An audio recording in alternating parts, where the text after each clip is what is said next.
자, 김용태 비대위원장 이렇게 얘기했습니다.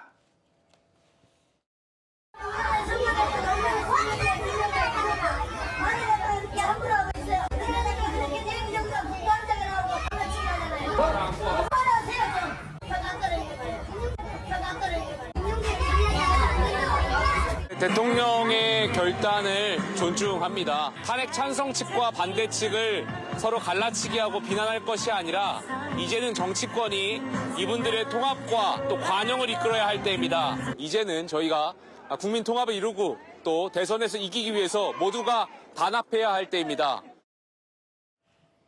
예, 장윤미 부대변인. 김문수 후보는 탈당 존중한다. 윤석열 전 대통령의 뜻을 받들어서 대통령이 꼭 되겠다라고 얘기를 했고, 김용태 비대위원장 사실 탈당을 강하게 출당을 강하게 밀어붙이지 못했다라는 얘기도 있었는데, 어쨌든 윤 전 대통령이 결단을 하면서 자, 이제는 국민 통합 이루고 대선 승리 위해 단합할 때라고 했어요. 자, 어떻게 국민의힘이 될 걸로 보십니까? 저는 너무 늦었다고 생각합니다. 그리고 대통령과 절연하는 방식은 그렇게 읍소하듯이 본인의 결단으로 미룰 문제가 아니었습니다. 국민을 먼저 우선시한다면 정말 출당을 하든 제명을 시키든 했던 게 맞는 방법 아니겠습니까? 그런데 이 지난한 과정 중에서 비대위원장이 사실상의 첫 일성으로 윤석열 전 대통령의 결단이 필요하다. 사실상 출당 그리고 탈당 이야기를 언급했습니다. 그러니까 수석 대변인은 뭐라 그랬습니까? 그냥 청년의 의견에 불과하다는 취지로 굉장히 톤다운을 시켰단 말이에요. 이런 부분과 관련해서 과연 윤석열 전 대통령과 확연히 거리를 둘 각오나 의지나 능력이 있었는지 좀 되묻지 않을 수 없고, 아마 TV 토론회를 앞두고 대통령을 여전히 떠안고 가면 굉장히 수세에 몰릴 거라는 위기감이 있었던 것 같습니다. 그렇기 때문에 속도를 낸 게 아닌가라고 보는 점은 진정성에 있어서는 국민들의 평가를 받기는 상당히 어렵지 않겠나라고 생각합니다. 예, 자, 이제 윤석열 전 대통령의 탈당으로 선거 구도가 어떻게 바뀔까요? 저희가 여론조사를 준비한 게 있으니까 여론조사가 준비되는 대로 바로 말씀을 드릴게요. 지금까지의 구도는 이재명 후보의 사실상의 독주체제, 3자 구도에서도 그전에 다자 구도에서도 이재명 후보가 계속 앞서가는 그런 추세였습니다. 자, 한국갤럽의 자체 조사, 이재명 51, 김문수 29, 이준석 8. 김문수 후보는 30%에도 지금 미치지 못하는 숫자가 나왔고요. 또 다른 여론조사입니다. 예, 이거는 MBC가 만든 여론조사인데 이재명 47, 김문수 30, 이준석 7. 큰 차이는 없습니다. 또 하나 보겠습니다. 자, 만약에 이건 TK입니다. TK와 PK만 따로 봤어요. 이건 KBS에서 이것도 MBC 조사군요. 자, 대구 경북에서 이재명 27, 김문수 52, 이준석 9. PK에서는 이재명 36, 김문수 37, 이준석 5. 사실 과거 대선에서는 이 TK, PK에서 보수당 후보가 많은 득표율을 가져가면서 상대 후보를 압도했던 그런 측면이 있었는데, 지금 이재명 후보가 TK에서는 30%를 넘보고 있고 지금 PK에서는 비슷한 숫자가 나오고 있습니다. 자, 정혁진 변호사님. 네네. 자, 이런 구도예요. 현재로서 아직까지 대선이 17일 남았습니다만 이런 구도인데, 오늘 윤석열 전 대통령의 탈당으로 자, 이 구도가 조금 달라질 수 있겠습니까? 조금은 달라질 수 있을 것 같다는 생각은 드는데, 일단 제가 봤을 때 만약에 민주당이 TK에서 민주당 후보가 TK에서 30% 이상을 득표하게 된다라고 하면 실제로 그러면 대선에서 질 수가 없는 거고요.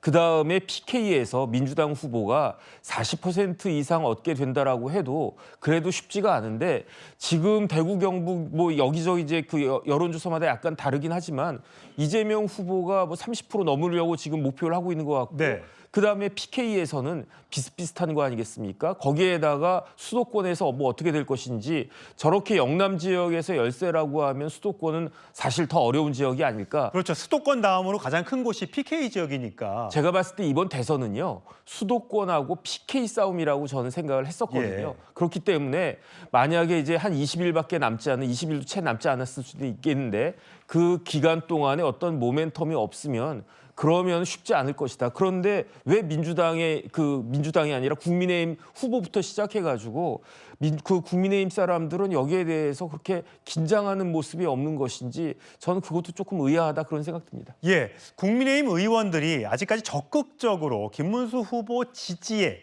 또는 연설에 유세에 동참하지 않고 있다. 그런 불만들이 많았었죠. 한덕수 전 총리도 마찬가지고요. 자, 그럼 앞으로는 좀 달라질 수 있을까요? 안철수 의원과 또 한동훈 전 대표. 자, 두 사람 이번 유세 과정에 앞으로 이제 합류하게 될지 얼마나 열심히 뛰어줄지 많은 사람들이 관심 있게 지켜보고 있는데 그들의 목소리 들어보시죠. 더 이상 이 당에서 못하겠다. 그러니까 이 정도 합시다. 예. 이 정도 하고 내가 갔다 올게. 경선 과정에서 서운한 점이 있었다면 너그러이 풀어주시기 바랍니다. 국민의힘이 승리하기 위해서 김문수 후보가 꼭 결단해야 될 세 가지를 숙고해서 성의 있게 제시했고 과자 먹으며 인터넷 라이브 방송하실 때가 아닙니다. 제가 할 수 있는 일은 다 해서 잘 돕도록 하겠습니다. 후보 교체 과정의 아픔은 잊고 시작하셨다면 끝도 함께 해주십시오. 간곡히 부탁드립니다. 예, 최진영 특보단장이시죠? 단장이라고 부를게요. 자, 안철수 의원이 굉장히 선거를 열심히 띄워주고 있습니다. 사실 과거에 안철수 의원이 박원순 전 서울시장의 손도 들어줬고 문재인 전 대통령에도 양보도 했고요. 또 윤석열 전 대통령과 단일화를 하면서 사실 같이 했던 사람들은 어떻게 보면 다 됐어요.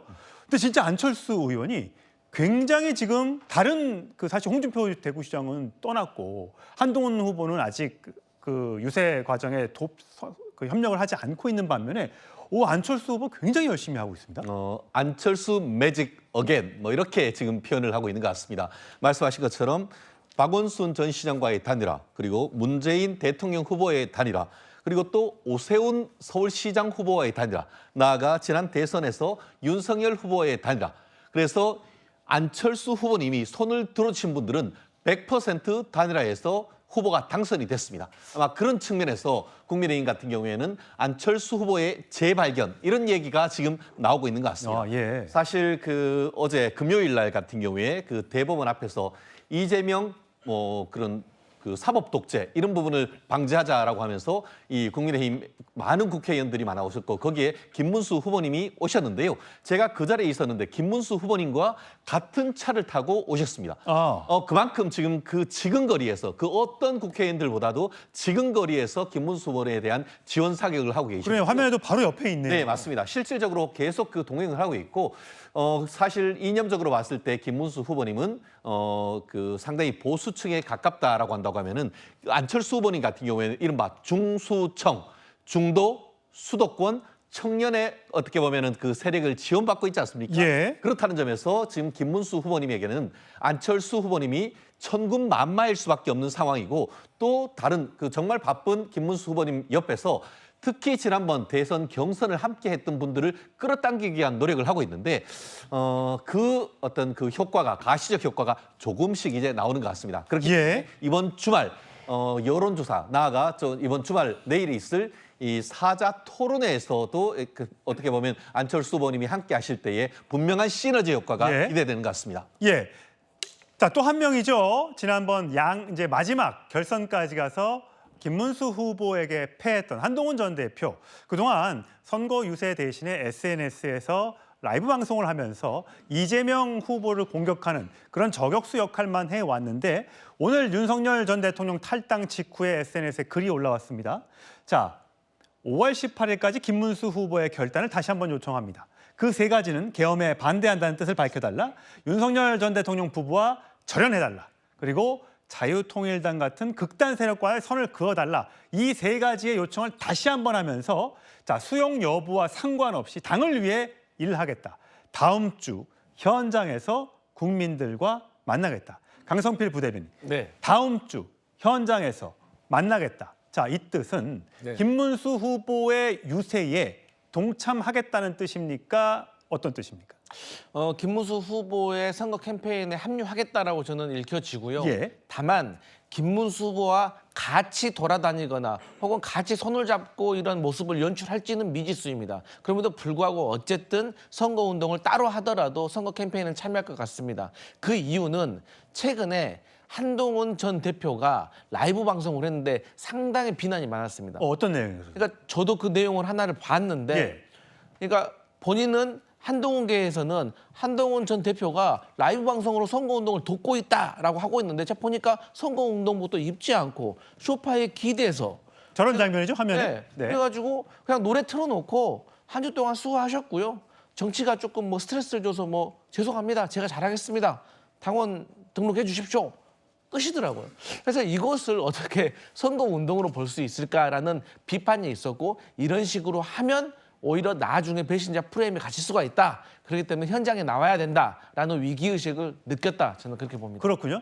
또 한 명의 국민의힘의 우군이 될 수 있을까요? 홍준표 전 대구시장, 지금 하와이로 떠났는데 그동안 SNS 글을 많이 올리면서 하와이에 있는 것이 아니라 국내 부곡 하와이에 있는 것 아니냐라는 이야기까지 들었는데 결국 이제 SNS 중단하겠다고 한 상태에서 국민의힘에서 홍준표 전 시장을 모셔오기 위한 특사단이 내일 하와이로 떠난다고 합니다. 장현미 부대변인. 원래는 사실 김대식 대외협력본부장 막 혼자 가는 줄 알았는데 유상범 단일화 추진본부장, 이성배 전 대변인 함께 간다고 합니다. 그리고 김문수 후보의 손편지 같이 해달라, 좀 도와달라. 이 뜻을 밝힐 거라고 하는데 자, 홍준표 전 시장이 어떻게 할까요? 저는 이게 정치적으로 무슨 의미가 결과적으로 있을지 상당히 의문이고 홍준표 전 시장이 본인을 찾아와서 읍소하고 함께할 것을 청하겠다라고 했을 때 딱 잘라 거절을 했습니다. 왜냐하면 홍준표 전 시장이 강도 높게 자당을 비판하는 데는 이유가 있습니다. 국민의힘이 후보 교체를 시도하면서 당원들한테 제지당할 정도로 민주성을 완전히 잃었거든요. 그러면서 본인이 이 경선 과정에서 얻었던 서운함에 대해서 굉장히 강도 높게 토로했습니다. 내가 이 표 결집하고 당협위원장들 다 다지고 있을 때 갑자기 김문수를 부상시키더라. 이게 친윤계를 직격하면서 한 이야기입니다. 그러면서 한덕수 후보와의 단일화 이야기를 했던 김문수로부터 되치기를 당했을 때 왜 당신들은 그런 계략과 관련해서 김문수 후보는 그렇게 하지 못한다고 생각하느냐라고 이야기를 하고 있어요.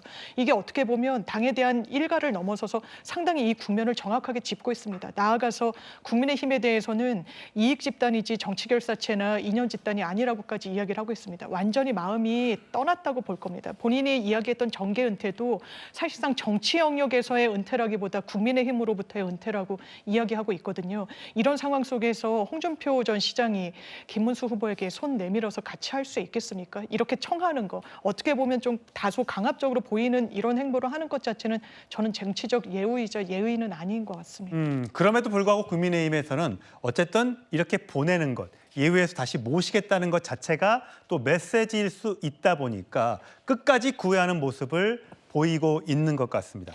자, 정혁진 변호사님. 그러니까 국민의힘에서는 어쨌든 탈당이라는 큰 산을 일단 넘었으니까 그 다음에는 한동훈, 한덕수, 안철수, 홍준표 다 끌어안아서 용광로 선대위를 구성을 하고 그리고 나서 우리가 원팀이 되면 마지막 단계로, 그래서 지지율이 조금 올라가면 마지막 단계로 이준석 개혁신당 후보와의 단일화. 이렇게 가면 마지막에 한번 그래도 이재명 후보와 승부를 볼 수 있다라고 지금 생각을 하고 있는 것 같아요. 글쎄요, 어쨌든 제가 봤을 때는요, 국민의힘은 지금 본인들이 어떤 상황에 처해져 있는지 정확하게 잘 모르고 있는 것 같아요. 윤석열 대통령부터 시작해가지고 만약에 정권 교체가 된다라고 하면 제일 곤경에 빠질 사람이 누구겠습니까? 윤석열 대통령 아니겠습니까? 그다음에 지금 국민의힘의 지도부를 이룩하고 있는 사람들, 그분들도 마찬가지로 내란죄에 공범으로 엮여가지고 무슨 일을 당할지 모르는 그런 상황 아니겠습니까? 그런데 어떻게 저렇게 한가한 모습들을 갖다 보일 수 있겠는가? 그다음에 본인들은 그렇다고 치고 국가적으로 생각을 갖다가 해보면 만약에 민주당이 집권하게 되면 지금 190석 어마어마한 여당에다가 거기에다가 사법부 제 역할도 못하고 헌법재판소도 제 역할도 못하고 있는데 무지무지하게 강한 그런 행정권이 이제 또 민주당한테 간다라고 하면 우리나라 국가 역사상 거의 그 이전에 뭐 군부 독재하고 유사하게 삼권이 집중되는 그런 현상이 있다라고 누가 이야기하고 있습니까? 국민의힘 의원들이 다 이야기하고 있잖아요. 윤석열 전 대통령도 그렇게 이야기하고 있지 않습니까? 그런데 그런 것들에 대해서 말은 그렇게 하는데 여기에 대해서 대선에 임하는 그러한 모습들은 너무너무 한가해 보인다. 저는 그런 생각이 들어가지고 그다음에 이번에 대선의 결과가 어떻게 될지 모르지만은 어떻게 이기느냐 또 어떻게 지느냐도 상당히 의미가 있지 않을까. 이번 그 대선에 진지한 모습을 보여주는 사람이 만약 그 다음번 보수 그 지도자로서 보수 리더로서 오히려 우뚝 설 그런 계기가 되지 않을까. 저는 그런 생각합니다. 예, 아까 말씀드렸다시피 보수 후보 간의 단일화 가능성 이 생기기 위해서는 결국 김문수, 이준석 이 두 후보의 그 지지율 합산이 이재명 후보와 견줄 수 있을 정도 또는 넘어서는 그런 정도가 나와야 단일화가 가능할 것이다라는 이야기가 많이 있습니다. 자, 앞으로 남은 17일간 남았던 이 대선 선거운동 기간 동안에 어떤 또 재미난 일이 또 변화가 일어날지는 시청자 여러분 계속해서 관심 있게 지켜보시면 좋을 것 같습니다. 오늘 윤석열 전 대통령의 탈당에 대해서 민주당은 이렇게 비판했습니다. 오늘의 탈당이야말로 내란숙의 윤석열과 김문수 후보, 국민의힘이 모두 한몸이고 공동 운명체임을 보여주는 증거입니다. 내란 수계와 극우 내란 후보가 결별했다는 알리바이를 만들기 위해 짜고 친 대국민 사기극입니다. 예, 짜고 친 대국민 사기극이다. 사실 윤석열 전 대통령의 탈당, 자진 탈당 2시간 전쯤에 이재명 후보가 SNS에 글을 올렸는데 이렇습니다. 100일 안에 국민의힘과 김문수 후보가 윤석열을 부정할 것이라고 예측했는데 그 조짐이 시작됐다. 이제 대국민 석고대죄도 시작할 때가 됐다. 이렇게 올린 다음에 2시간 후에 윤석열 전 대통령이 탈당을 했습니다. 자, 강성필 부대변인. 네. 오늘 이재명 후보가 어디 게임 하는 데 가서 오늘 유세를 펼치던데 거기 가서 그랬더군요. 네. 윤석열 전 대통령을 탈당할 게 아니라 출당을 시켰어야 되고 선을 끊었어야 된다. 그거 못했는데 무슨 의미가 있느냐 이렇게 평가절하했더군요. 그러니까 제가 앞서 말씀드렸잖아요. 윤석열 전 대통령에 관련된 이 탈당 문제의 본질은 윤석열 전 대통령 때문에 지금 조기 대선이 열렸는데 윤석열 전 대통령이 사과하고 반성하기는커녕 국민들의 조금 더 마음을 속상하게 만드는 그런 발언을 계속 하시니까 여기에 대해서 국민의힘이 단호하게 대처를 해야 된다. 그러면 단호하게 대처하는 행동은 무엇이냐? 제명을 시켜야 되는 것이죠. 그런데 제명을 시키기는커녕 윤석열 전 대통령 때문에 생긴 조기 대선에서 윤석열 대통령을 위해서 선거를 치는 듯한 이런 모습을 보이니까 국민들이 더 분노를 하셔가지고 국민의힘 지지층조차도 사실 김문수 후보를 지지하지 않는 모습을 보이니까 여기에 대해서 이재명 후보가 직격을 한 것이다. 예. 보시면 될 것 같습니다. 자, 장윤미 부대변인. 네. 그러니까